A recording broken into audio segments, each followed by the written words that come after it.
and welcome to Car Talk from National Public Radio with us, Click and Clack, the Tappet Brothers. We're broadcasting this week from the ever-popular Hate Mail Division here at Car Talk Plaza. I mean, you wonder, have you ever written a letter to someone telling you how much you hate them? I've never done that. Have you? Didn't you get any of my letters? Well, I can't believe how much of this stuff we get. I'll just read you a few. I listen to your show, and I believe I have never been so bored by two morons talking in my life. The two of you babble on and on about nothing and couldn't solve a problem if it dropped on your head. I believe you should find another career. Who would hire us? We haven't been looking? Mr. Berman. Oh, this one's addressed to Mr. Berman. Mr. Berman, I would like to express some concern over the attitude of Tom and Ray toward people who ask for advice. Tom and Ray are very knowledgeable about automobiles and provide a lot of helpful advice. Oh. Wow. On the other hand, I'm not very impressed on their need to insult people in the process. I was reading through the section of this website that contains responses to written questions. One person had rebuilt a portion of his motorhome engine and had a small part left over. He asked Tom and Ray if the part was necessary for the motorhome to run correctly.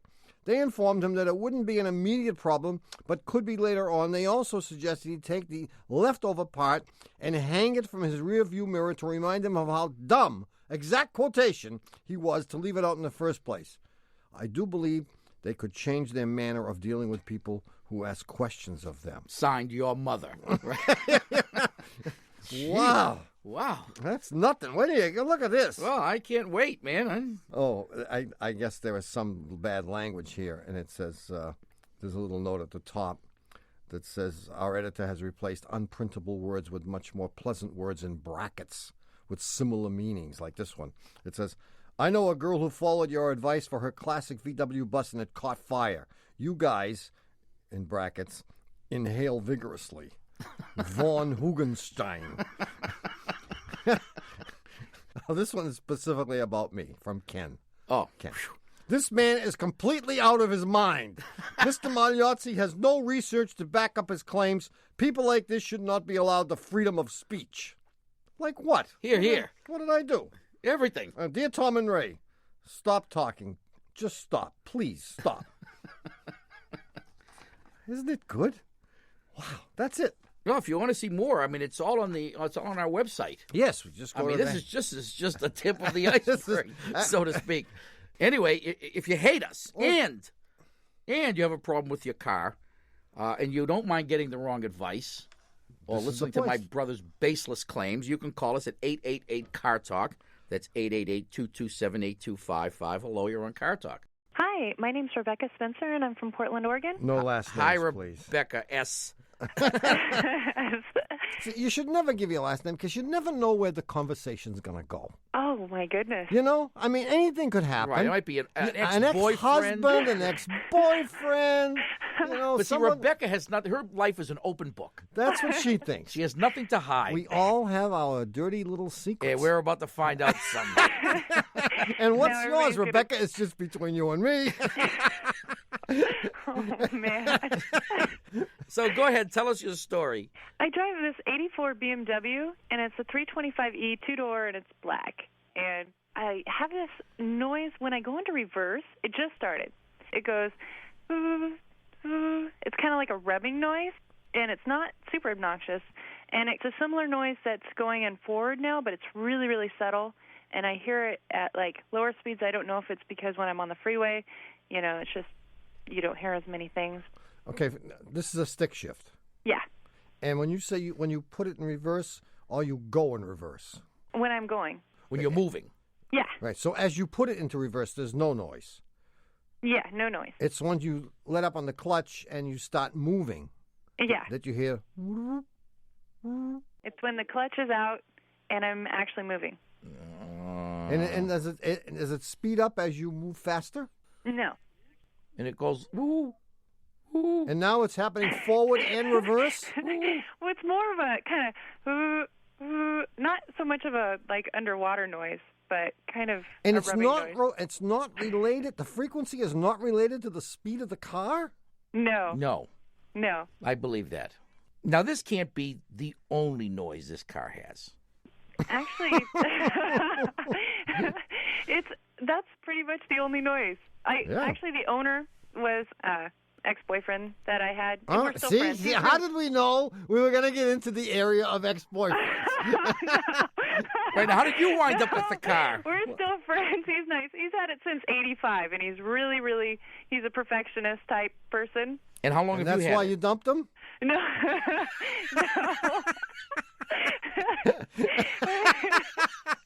They can be annoying. No, Those he's not annoying. Yeah. He's really nice. Types. And he's probably going to be listening to this thinking, oh, my God, now the car's got problems. So how long have you had it, Rebecca? I've had it for probably 2 years. 2 years. How did you end up with the car? Was there a prenup? Well, he's really a sweet guy. And I had this 64 MG B. Yeah. And I was going to college, and it was really cold in the wintertime. So he had this BMW hanging around, so here, go ahead, take it. Yeah, just hanging around my foot. Never mind. He wants an excuse to be able to call you. Right? True. He needs an excuse to call you. Well, and they are say, good. They are good friends, she said. Yeah. Yeah. How long has it been since you broke up with Frank? I broke up with Frank. Ernie, yeah. What should we call it? Probably about 8 months ago. 8 months? Oh. Yeah. I don't think it's over yet. Yeah. Well, I think. Oh, no. You do? I think he's a special person. He's ready to move on, I think. Oh, I don't think so. Yeah, I think so. Is he a perfectionist? Yeah. He ain't ready to move. No. Can we get back to business here before you start asking her about cream rinse? How long did you go out with him before you broke up?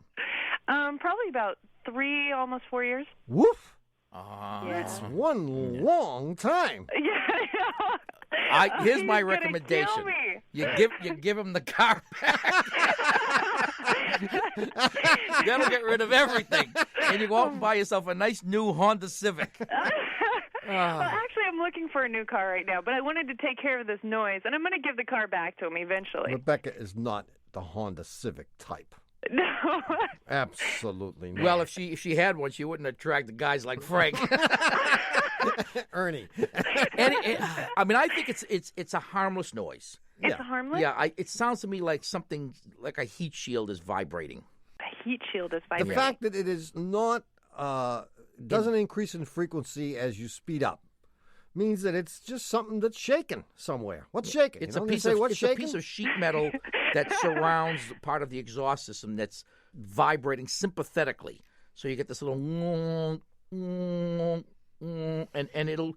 I bet you can get it to do it even if the car isn't moving. I'll bet you could the same thing.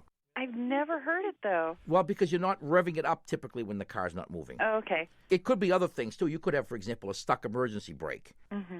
I'm betting on the exhaust system. I'll bet you there's a pipe that's barely touching. You could have a pipe hitting the undercarriage. You could have a heat shield that's rattling. You could have a sticky brake caliper. Got it. And the new Honda won't have any of these problems. Okay. Well, good luck, Rebecca. Hey, thank you so much. Thanks for your call. Bye-bye. And say hi to Ernie for us. Frank. Wow. 1-888-CAR TALK or 1-888-227-8255. Hello, you're on Car Talk. This is Jose from Baton Rouge. Hi, Jose from Baton Rouge. What's going on? About a couple of weeks ago, I'm driving a green Dodge Caravan 95, and I woke up and it had a flat tire on it. So I got out the jack, I put everything in its place, and I started to change the tire. Halfway through, I decided to put the spare under the car just in case, heaven forbid, the jack, would break. That's the way my dad taught me that. That's an invitation to a disaster. Well, it was like a prophecy of disaster that day because. So you put the spare where underneath the wheel that you had just taken the bad tire off? He was about to take the tire off. Actually, I did both. First, I put the spare under the car. Yeah. And then when I took the tire off, the flat, you swapped them. Yeah, I swapped them. Brilliant. Yeah. Well, almost. Maybe. Soon to be. We'll see. I put it below, underneath the car, right below the front driver's side door, because that's sort of near where I put the jack. I figured if anything happened, that would support the weight. So this was a front tire where you had the flat. Yeah, that's right. So this tire now is behind the front wheel. Exactly. Got it. Well, and I didn't even touch it. And the jack made this horrible creaking noise. Oh. And I thought, well, maybe I just should give it a little nudge or something, just to make sure and suddenly, the thing just slipped and the car went down. And it hit the tire, and I watched the disc brake, and it actually hit the ground as well. Yeah. Those discs are tough. They are. Well, that's what I was wondering, because, I don't want to be driving out and all of a sudden hear another creaking noise and have my left wheel fly off. But I don't want to take it to a car dealership, tell them the story, God and forbid. then, see their eyes shine in dollar sign and say, oh, yeah, we have to change the whole thing. Yeah. Better you should die in a fiery crash. Well, At least it'll be quick. Well, it's amazing the lengths that people will go to avoid going to a dealership. This guy would rather die in a fiery crash. Well, no, he wouldn't. That's why he's calling us. Jose Well, called but us. talk Talk about about a a reassurance. To secure my life here. But he's calling us? I mean, he could still die in a fiery crash. He's going to take our word for it? He's going to take Jose, what are you thinking? He's going to take our word for it. He is, I know. I'll tell you a story, Jose. Okay. I once drove a Triumph TR250, a little sports car. My dad had a Triumph. It was a great little car. And one time, I personally was responsible for forgetting to tighten up the lug nuts when I had been doing something. I think I put new pads in it. That was the last day we allowed him to work at the garage. And I neglected to tighten the lug nuts. And that night, I was driving down one of the major highways here around Boston. For those concerned customers, that was the last day Tony worked at the garage. Yeah, it was the last day. And as I'm driving along, interestingly, I'm doing about 60 miles an hour. This is a road that goes in two directions. There's no barrier or center strip between the lanes going. A yellow line separating you from a from other fiery guys- crash. From other guys doing 60 miles an hour going in the opposite direction. Okay. And all of a sudden, one by one, unknown to me, one by one, the lug nuts had been falling off. There were 4 or 5 of them. I don't remember. Well, none when you were done. And all of a sudden, the last one fell off. I was not aware of any of this. And the only thing that made me aware of it was suddenly the wheel fell off. Oh, my God. I mean, no sign whatsoever, no noise, no shaking. It was magnificent. Well, at least no shaking that you could discern from the other shakes and noises that the car made. The wheel falls off, and naturally now the same thing happens that happened to you, except I'm doing 60 miles an hour. The spark display was magnificent. Because now I'm driving on 3 rubber wheels and 1 disc. And I managed somehow to not crash into the oncoming traffic. I managed to pull over to the side and pull. His ex-wife says, shucks, better luck next time. For my luck, there's a gas station there, and I pull into the gas station, sparks flying everywhere. Everyone comes running out, and I say, fill it up and check the oil. A true story. A true story. A true story. And I mean, it was dark. It was late at night, and I left the car there. The next day, I went back. I found the wheel in the middle of the road, and I found all the lug nuts. Yeah, and it was a great demonstration. It was a great demonstration of how Darwinism failed sometimes. Darwinism doesn't always work. That's right. And I jacked it up. I put the wheel back on, tightened up the same old lug nuts, and drove around for the next 5 years on the same car. No disc problems or anything. No, you're not going to have any disc problem No. either, because what happened when the car fell, indeed the disc did hit the pavement, but because there's a spring attached to the McPherson strut, you compressed the spring. That's what I thought. Yeah, and don't forget the vehicle only weighs a couple of 1,000 pounds, so you know there wasn't that much force being applied to that disc, and it's designed to take a lot more punishment than that. I mean, it's not something I'd recommend you do every week, but you did nothing to put your life in jeopardy. Well, I should say, unless there was already something wrong, and it wouldn't hurt to have someone take a look at the tie rod ends and the ball joints on both sides. Because if you had one that was very weak, you may have gone that last 1/8 of an inch to make it fail. I wouldn't worry about it. I would have someone just take a peek.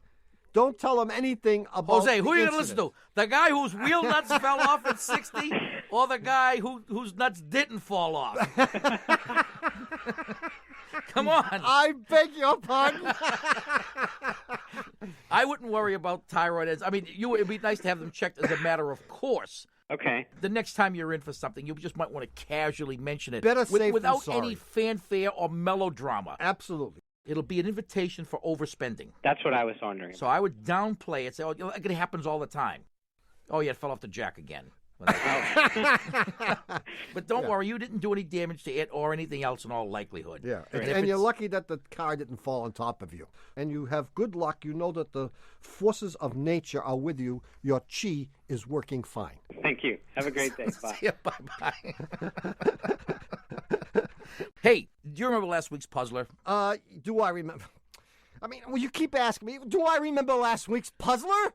I'll repeat. Do you remember last week's puzzler? No, I didn't think so. Well, it's Did it have to do with string?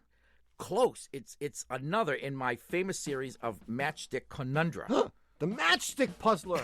Whenever he hears us say it, this is NPR. Support for the Car Talk podcast and the following message come from Valvoline Motor Oil. Did you know higher mileage engines need different motor oil? Well, Valvoline does because they test oil every day in their state-of-the-art engine lab in Ashland, Kentucky. Valvoline's high-mileage motor oils with Max Life technology are specifically formulated for high-mileage engines and have thick anti-wear film to help protect metal surfaces and extend engine life. Visit valvoline.com/cartalk to find out what product is right for your engine. This message comes from Car Talk and NPR sponsor Ridge Wallet. The Ridge is the wallet reimagined. Its innovative design uses premium materials like titanium and carbon fiber and expands to hold however many cards you need. With over 500,000 customers and 30,000 five-star reviews, the Ridge comes with a lifetime warranty if you love it and free returns if you don't. See how it works at ridge.com/NPR and get 10% off with code NPR. 1965, a darkened street corner in Selma, Alabama, and a murder. A new podcast exposes the lies that kept this murder from being solved. And explores memory, myth, and accountability for a crime at the heart of the civil rights movement. From NPR, White Lies. Listen and subscribe now. Hi, we're back. You're listening to Car Talk with us, Click and Clack, the Tappert brothers, and we're here to discuss cars, car repair, and the answer to last week's puzzler. Now, I tried this matchstick puzzler on the staff last week, and after they spent 3 or 4 hours looking around the office for matchsticks, I finally told them it was okay to use a pen and paper to draw the matchsticks. And here it is. Yeah. We're going to make a fraction. The numbers in this fraction are going to be represented by Roman numerals. And the numerator of the fraction is the Roman numeral 23, which is XX111, right? Or I. I. I. And you can, of course, imagine the XXIII being made of what? Matchsticks. I can imagine that. So you've got that on top. That's the numerator. And then you take a bunch of matchsticks and make the divisor line. Okay? And then the denominator is the Roman numeral 7, which is VII. Mm-hmm. Okay? Then you take 2 more matchsticks and you make an equal sign. And on the other side of the equation, you put 2, or II, Captain. Aye, sir. So you ready for this? You've got Roman numeral 23 over Roman numeral 7 equals Roman numeral 2. Now, it was obvious to most of our staff that this equation is wrong. So it took Dougie a while to fall in with the rest. Yeah, well, he's always been difficult. So your challenge was to move one matchstick and make the equation correct. Now, you can't put a matchstick over the equal sign to make it an unequal sign. My brother tried that, and I broke his matchsticks. You also can't take one stick off of an X and leave behind a slanted line because that means nothing. You have to stick to the true spirit of the thing. Mm-hmm. Okay? Yeah. So how can you move one matchstick to make the equation correct? Now, we're going to get a bunch of people that go, oh, man, this is bogus, but tough. Well, that's what puzzlers are all about. If the answer was simple and straightforward, it wouldn't be a puzzlement, now would it? It would be a third-grade math problem. Third-grade math problem, exactly. These are brain stretchers, man. I mean, so people who are going to complain, we don't want to hear it. Exactly. It's the very nature of puzzlement. And I think the solution is elegant. You are going to take 1 away from the numerator. Yeah, so it's instead of saying 23, it's going to be 22. And now you have 22 over 7. And with that 1 matchstick that you removed, Yeah. a number should jump into your head. Yes. Because 22 over 7 equals pi. And you're going to put that matchstick that you've removed from the numerator atop the 2 on the right side of the equation. Oh, and man. although it isn't quite accurate, you're going to make the symbol for pi, thus Yes. making the equation correct. Sure. And I think it's pretty I neat. mean, everyone has used that approximation. Of I course. use it all the time in my calculations. Yes. I don't like to write out 3.14159 and all those other digits. I just use 22 sevenths, and I'm sure everyone else does too, whether they'll admit it or not. Who's our winner this week? Shut up. The winner is Laura Leonard from Charleston, South Carolina. And for having your correct answer chosen from among the 2 answers that were correct that we got this week, Laura, you're going to get a $25 gift certificate to the Car Talk Shameless Commerce Division, and I'm sure the excitement in Charleston is just, I mean, you can feel what's going on. Overwhelming. The entire town must be simply saying, Laura, you lucky kid. You lucky devil. Yeah. Anyway, Boy, oh boy. we will have a new puzzler coming up in the third half of today's show. In the meantime, we'll take your calls at 1-888-CAR-TALK. That's 888-227-8255. Hello, you're on Car Talk. Hello, this is Jason from Oakdale. I got a 76 Dodge pickup with a 318 in it. Hold on. Jason Jason from Oh. where? Oakdale, Minnesota. Oakdale, Minnesota, and you have a Dodge Pickup truck. or Dodge pickup. 318 V8 in there, 2-barrel carburetor. Where are you, in a wind tunnel someplace? I'm on my cell phone here. Let me hop in the truck. I was looking under the hood. Oh, I'm out here in my driveway. Oh. okay, so go ahead, man. All right, and the problem I'm having is getting my truck started. I've had it now for a year and a half, and I'll crank it over here. I'm pumping the gas, and I got nothing. Won't start. It won't start. Nope. But then I'll get out, and I'll dump a little gas in the carburetor, and sometimes the motor will run backwards, like it's pre-ignition. Do huge fireballs ever come out of the carburetor when you do this? Occasionally it does, but when the motor runs backwards, mostly a plume of blue smoke comes out the carburetor. When And did then- you do the tune-up? Tune-up? What tune-up? I never did a tune-up. You never did a tune-up. Never did a tune-up. You haven't done anything to it lately. Only thing, I put new plugs in it. But I didn't, I think it might help to put new cap and rotor and wires on there. Now I just poured a little gas in the carburetor, trying to start it, and nothing. But does it occasionally, when you do this thing with the gas, does it occasionally start up and run in the right direction? Yeah, it'll run in the right direction, and then once it warms up enough to hold an idle, it'll run just fine. And then I could run it all around town, come home, turn it off, and go to start it back up again, and it won't start. Does it always not... What was that? Did you hear that? What? It just ran backwards and shot a big old plume of smoke out the carburetor. No. Great. We need some information here. All right. Yeah, close the door. Get it back inside the truck. All right, I'm in the truck. All right. Do you know that the choke works? You know what the choke is? Yeah, I got the choke on there. It's kind of Take off the air cleaner. I already got it You already off. did. Is the flap closed? Is the choke flap closed? It is closed. So when you poured the gasoline in there, you had to push down on the flap with your finger to get the gas to go in? No, actually, I'd take a piece of paper and I wad it in the side of the choke so it stays open. Oh, so it is closed. Yeah, the choke is closed right now, but it seems like it'll start up when I wedge the choke wide open and Yeah. pour gas in it. Then it'll start up. And have you ever looked there when, after you've started it and driven it for half an hour and it's running like a dream, is the choke then open? The choke, I believe it opens up. Yeah. Good. That is good. So we've determined that your choke is okay. Okay, here's what you're going to do now. Do you know how to pump the pedal from under the hood? Yeah. Okay, hold the choke open with one finger All right. and squirt gas into it with Operate the throttle and see if gas is squirting in down the throat of the carburetor. Look straight down, and you should see gas come out like it's coming out of a water pistol. If you can't see, don't light a match. All right. All right, I'm up over the carburetor now, looking down in, and Okay. oh yeah, gas is squirted in there good. That's good. So that's the accelerator pump. Okay, don't do that. How many That's it. times did you do that? 3 times. You flooded it; it'll never start again. Well, in order to start the thing when the engine's cold, you should in fact get in, pump the gas 2 or 3 times. That will allow the choke to close, and then it should fire right up. If it doesn't start right up, it means that either you have weak spark, because we've already ascertained you're getting plenty of gas. Yeah. I think. Your problem is electrical.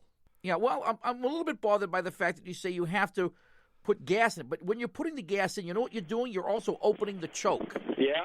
So I think putting the gas in is an unnecessary step. If you were to just hold the choke open, it would probably start. And the reason it won't start when you let everything work the way it's supposed to work is that you're getting a very weak spark, and that's not enough to ignite that enriched mixture. Yeah. Why do I feel I have to talk loud if he's the one making all the noise? Maybe he doesn't speak English. I'm getting a headache. Yeah, here's what I would do. So you already changed the plugs, you said, right? Yeah, I put new plugs in it. You did. But I didn't, I think it might help to put new cap and rotor and wires on there. That's what you need. But something else comes to mind, and it could be that the ignition timing is so far off that it won't run well when it's cold, or run at all when it's cold. I'm going to go ahead and try to start it one more time. I got the carburetor. But you haven't checked the timing for a long time, have you? Ever. No, I've been meaning to stop and get the timing checked. I just haven't had the time. Yeah. So you go ahead, try to start it. All right. Wait, before you do, Yep. put your foot on the gas pedal and hold it down for about half a minute. All right, it's to the floor. Leave it to the floor while we talk. All right, here. Don't do anything. Are you willing to invest $30-40? Oh yeah, I'm willing to invest $300-400 in it. Well, I mean, if it were mine, I would go out and buy a new set of wires, a rotor and a cap, and just for the heck of it, a coil. Yeah. And I'll bet you if you just put all that stuff in, that my brother is correct, that the spark is just weak. And that would explain it. And it would be nice to check the timing. Well, try to start it. Go ahead. Okay, All right, leave here your goes. leave your foot on the gas pedal. Don't touch it. All right.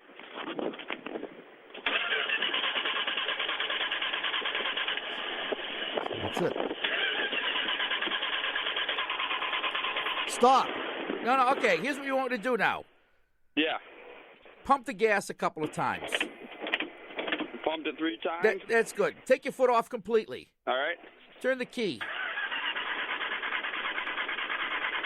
No, huh? All right. He's got one hell of a battery, doesn't he? Actually, since I've been diagnosing this problem, I've went through 3 batteries. I'm just going to put a little more gas in the carburetor. Sure. In fact, while you're at it, pour some on the seats. Pour some on the seats too. Well, the pouring the gas can't possibly work. No, Watch I think what's It'll worse. start right up now. Nothing. Nothing. Yeah, no, I think you're flooded I think now. you're hopelessly flooded. Here's what you're going to do: take the spark plugs out, Yeah. dry them off, All right. put them back in, and change the cap and the rotor and the wires, and call us in the morning. All right. Good luck, Well, Jason. thanks a lot for you guys' expertise and advice. It's been a nice chat. Hey, All right, brother. good luck. All right. I'm going to give it one more turnover for you. Go ahead. Let's see what happens. Maybe it'll blow up. Come on, old Blue. You got it in you. Start. Come on. Start. See you, Jason. Oh, it's fired. It fired. It made one kapoom. And kaboom. See you later, man. All right. You guys have been a big help. Yeah, sure. I'm sure. Bye-bye. 1-888. We get them all, don't we? 1-888-CAR-TALK. That's 888-227-8255. Hello, you're on Car Talk. Hi, this is Kris in Savannah, Georgia. Hi, Kris. Hi, Kris. How are you? I'm fine, thanks. Except I'm calling on a matter of life and death, literally. Then we won't fool around. We'll go right to We the won't mess around. heart I of the won't matter. discuss Savannah, although I wanted to. I won't. We'll go right to the matter of life and death. Go ahead. Well, it's my husband's life that's in jeopardy because You're I'm gonna going kill to him. kill him if he doesn't stop. And I had warned him he would have to deal with you all otherwise. But he has been an inveterate recycler for years before it was trendy, and I appreciate that about him. But the way that he feels he has to recycle cans these days, in order to get them squashed, he used to stomp on them, and then he used to use one of those hand-holding things. I know what he's doing. I am going to. First, it was his car. And He's driving I over begged them. him not to do it. The excruciating crunching noise would just—it's like fingernails on a blackboard. He's driving over them with his car? He would line them up behind the tires and drive over them. And so now he doesn't have a morning class. I leave before him, so we don't fight about that. Now he puts them behind my tires. And well, you think it's funny. You walk out in the morning. I don't think to look under my tires to see if there's anything under there when I'm getting in the car to go to work in the morning. And he's got them all lined up. Well, under each tire, Right. one.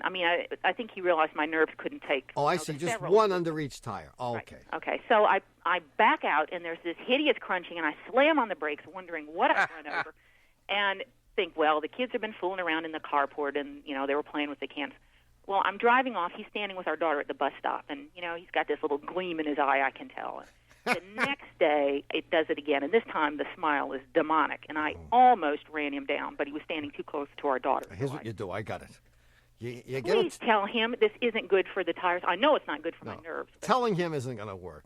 You got to scare the hell out You of need him. corrective action. We need some negative reinforcement here. And I think what you need to do is get yourself a tape recorder and record a cat. See? And then watch him when he gets out in the morning, he gets in the car, and just as he backs up, you play the tape. He thinks he did in the neighbor's cat. That's pretty. It might make him happy. Does he like cats? Not really. We have Oh, none. that's too bad. Maybe he'll think it's ours, though. Maybe he'll think it's yours. That's right. And that might shake him up and make him realize what it feels like for you. So you folks generate like 4 or 5 cans a day? Well, At least, he doesn't put away quite as much beer as he used to, so it's more the occasional cans now. Before you couldn't hardly get the cars into the carport, but now it's just a matter of keeping them squashed so it's not taking up a lot of room. And this he finds to be an efficient way of dealing with 4 at a time. But he is a somewhat playful fellow as well because he likes to sort of sneak them under the wheels of your car. That's kind of cute. He does have sort of a wicked streak, but then he was very embarrassed when he thought I might call and ask you. You considered switching to bottles? Oh. That might cure him. Almost everything that comes in a can also comes in a bottle. Wouldn't that fix it? That'll straighten him out. I like that. So we've got the cat on tape and the bottle. Cat on tape I like bottles. and if that doesn't work, you kill him. Yeah, well, and large blunt objects that, like a turkey that we could eat later. And Sure. So I'm not wrong in thinking this isn't good for the tires. Well, but I'm not being an alarmist. No, I suppose there's a chance when the thing gets crushed that it could certainly cut into a tire. Oh, sure. When the thing unless it gets crushed without actually breaking. If it broke and you got a sharp edge sticking up, it could easily puncture the tire. Yeah, I suppose you could make believe that happened. That would cure him of it. Take a couple of nails, drive them into the tire, and when he backs up, say, "Oh, that's done. I guess it's too bad." Right. Make sure it's his car that gets the flats. Really? Yeah, Really? and that'll cure him of it. Oh, dear. And then you'll even have the chance to say, "I told you that was going to happen, hun." You stupid. No, I wouldn't say it. I would just look righteous. Yes. Oh, yeah. And I Smug. Yeah. Smug is good. You've been practicing that, haven't you? Smug Getting is ready good. for I've that already day. got it down, I have to admit. Slash a couple of his tires and don't say anything. That'll cure him. Good luck, Chris. Thank you, Thanks guys. for calling. I appreciate it. Bye-bye. Bye. All right, look. Before we take any more calls, I think we have to give out the new puzzler. And before we give out the new puzzle, we have to do what? Steel ourselves, gather up our strength. And to do that, we need what? Brains. And what else? More coffee. You got it. Say it. This is NPR. Support for Car Talk comes from Snowflake, the only data warehouse built for the cloud. Today, organizations need the agility that rapid data insights bring to stay a step ahead of the competition. With Snowflake, you can instantly and infinitely scale your data warehouse with the touch of a button, delivering deep insights at any time for all users. Start your journey towards data-driven decision-making at snowflake.com. This is Terry Gross, the host of Fresh Air. We do long-form interviews with the journalists breaking the big news stories and with the authors, filmmakers, and musicians behind the best in pop culture. Interviews to keep you informed and entertained. So listen and subscribe. Ha! We're back. You're listening to Car Talk with us, Click and Clack, the Tapper Brothers, and we're here to discuss cars, car repair, and the new puzzler. The new exciting, scintillating. I didn't say brilliant. That. This was sent in by recently. I mean, I just received this. You know the date on this thing? 5/10. Holy cow! You know, it kind of fell on my desk. It was on the top, and I read it, and I said, "Sounds better than the garbage I was going to use." So. This was sent in by William Morrison from Midland, Michigan. You ready? Yeah.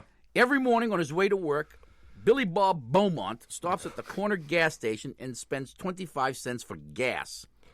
Every evening on his way home, he stops at the same station and again spends 25 cents for gas. He continues this pattern for some months. The amount he spends never varies, nor does the twice-a-day schedule. Really? Finally, the attendant who has observed Billy Bob's routine says, "You know, if you'd spend about $10 on a repair, you wouldn't have to stop here so often." Yeah. What is the simple repair the attendant has in mind? And the hint, which I have to give, is that it has nothing to do with the fuel system. Wow. That's Boy. Beautiful. Now, if you think you know the answer, write it on the back of a $20 bill and send it to Puzzler Tower, Car Talk Plaza, Box 3500, Harvard Square, Cambridge. Our Fair City. Matt 02238. Or, of course, you can email your answer to us from cartalk.com. If you'd like to call us, our number is 1-888-CAR-TALK. That's 888-227-8255. Hello, you're on Car Talk. Hi, this is John. I'm a gainfully employed art history major. Oh, come on. Where are you from? Lower Long Swamp, Pennsylvania. Lower Long Swamp. I love it. There's a place in Ohio called Dismal Seepage. I think they have a seat. Dismal Seepage. Dismal Seepage, Ohio. Geez. So what do you do as a successful art history major? I'm a technical writer, and I do accident reconstruction work. How is that a gainfully employed art history major? Well, he has a degree in art history, but he's gainfully employed nonetheless. Oh. In spite of it, is Right. what he's trying to say. That's right. Oh, all right. Not because of, but in spite of. And you were an art history major, but that in no way helped you to be gainfully employed, so it was a little bit misleading to say. Don't you think? But that's okay. But we like you anyway. As long as we caught you at it, then we don't have any grudge. We don't hold a grudge. Okay, cool. Cool. So what's up, John? I have a 1992 Ford Taurus SHO with a little boy's big engine, Yeah. and a 5-speed transmission, and I have a question about the clutch. Yeah. A couple weeks ago, I took the car to the dealer to have him check something in the transmission. Head mechanic got into the car, pushed the clutch pedal down, and said, You need a "I can tell clutch. you right away you need a new clutch." He hadn't even driven the car yet. Uh-huh. I asked why. He said, "Because you shouldn't have to push this hard. SHO clutches shouldn't be this hard to push." Well, pay no attention to this guy. Well, no, he may be right. The style of clutch that you have is called a Bellevue clutch. It's the kind of clutch that has a diaphragm and a bunch of fingers that the release bearing presses on. Right. And as the clutch gets worn out, as the disc gets worn out, the fingers of the clutch, of the pressure plate, get further and further from the flywheel. And they get closer and closer to the release bearing. Right. And that makes the clutch very hard to depress because you now enter into a situation where you're losing your mechanical advantage. All right. And it makes and so when you get into a car and the pedal is extraordinarily hard to push, it means one of several things. Either the clutch cable is bound up, you could just need a new cable, or the clutch is in fact worn out, or he has a boat payment due. Does the clutch slip? No. I measured the effort level with an art history major's force gauge. Excellent. Yeah? A spring scale on the end of a wooden stick. Excellent. Yeah, good. It takes about 30 pounds of force to push the clutch to the floor. Yeah. And the question is, what's it supposed to be? And the answer You're is, supposed to know that. how would we know? I know that's the question. I'm telling you. How would we know? 30 pounds is an awful lot. Okay. You're going to get one monstrous left leg. Okay. Yeah. Put a Yeah. clutch cable in it. Put a cable in it. Okay. Yeah, it's all a new cable. And hope that makes it a lot easier. If it doesn't, then you need a clutch. But you can wait until it starts to slip. Cool. And you won't be doing any damage to anything. So don't Well, worry bless about your it. heart. See you, John. Thanks, guys. Bye-bye. Bye-bye. Bye. Hey, do you know what it's time for? Time to switch to our summer white coveralls? No. It's time to play Stump the Chumps.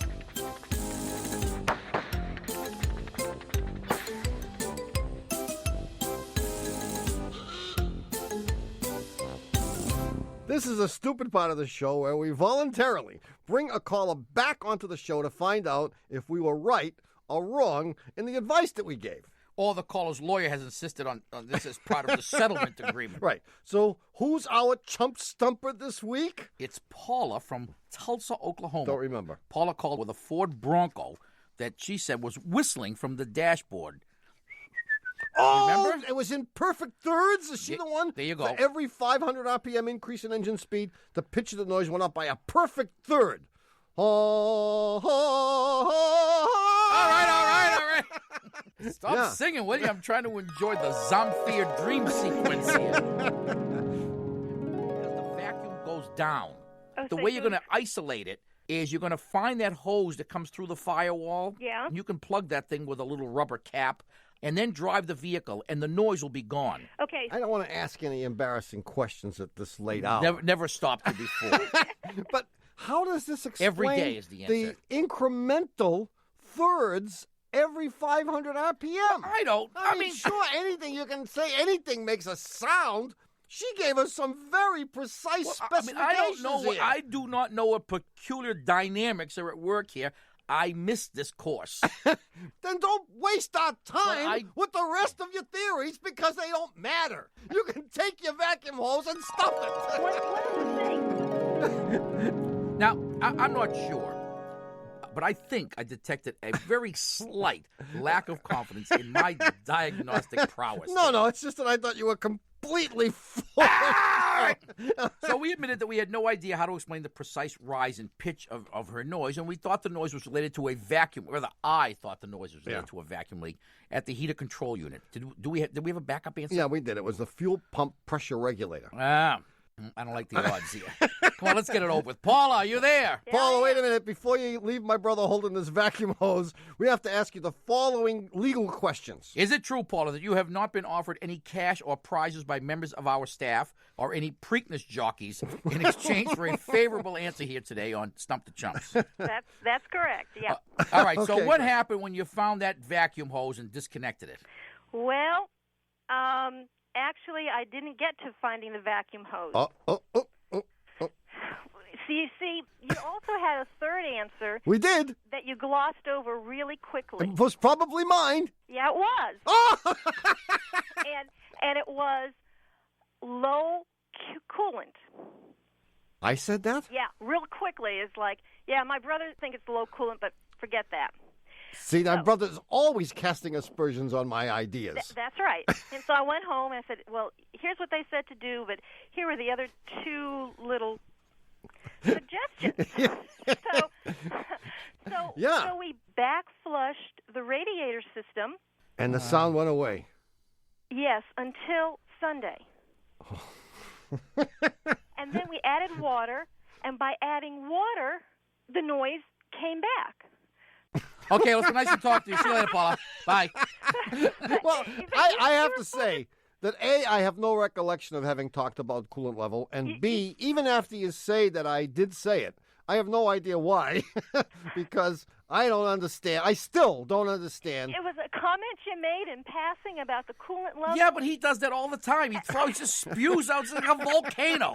There's all kinds of stuff flowing out. I mean, it all lands on the ground. And it's like, well, we got to find the hose and block off the hose, but we got to do this first anyhow, so might as well just do this. And But now the noise is back, and I know the coolant has something to do with pressurization and vacuum. So maybe abstractly you are right about vacuum. Yeah. See, I rely completely on my guts for these things, and that's why I don't have it. I don't know what the reason. Because the brain left him long ago.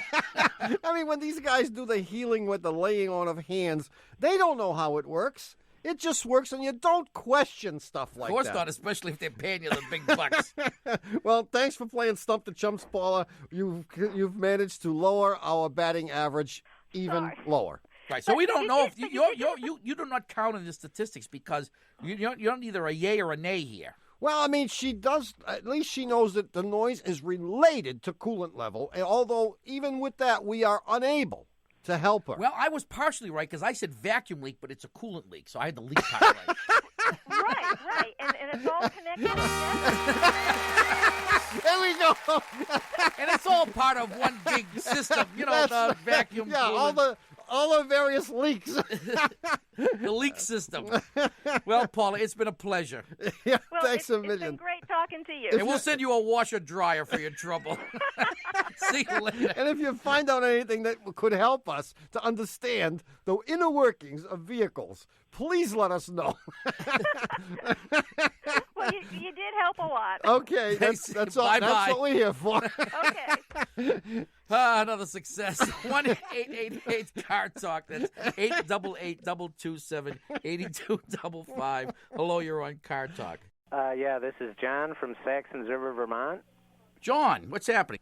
I have an 86 Toyota Tercel wagon, two-wheel drive, but that's not going to affect this problem any. No, huh? Right. So anyway, it's March a few weeks ago, and we're sugaring like we do up here in Vermont. Sure. And I'm driving down from the sugar house to my house with a big milk can full of maple syrup in the back to finish off on my stovetop at home. I hit the brakes, see it and coming. this milk can empties out all this maple syrup all over the car. So it's a real sweet-smelling vehicle. But anyway. No kidding. The syrup gets all over the back. I had the seats folded down for the station wagon part, and I immediately got out the towels and hot water and wiped up as much of the syrup as I could. It smelled for a while, but I thought everything was okay.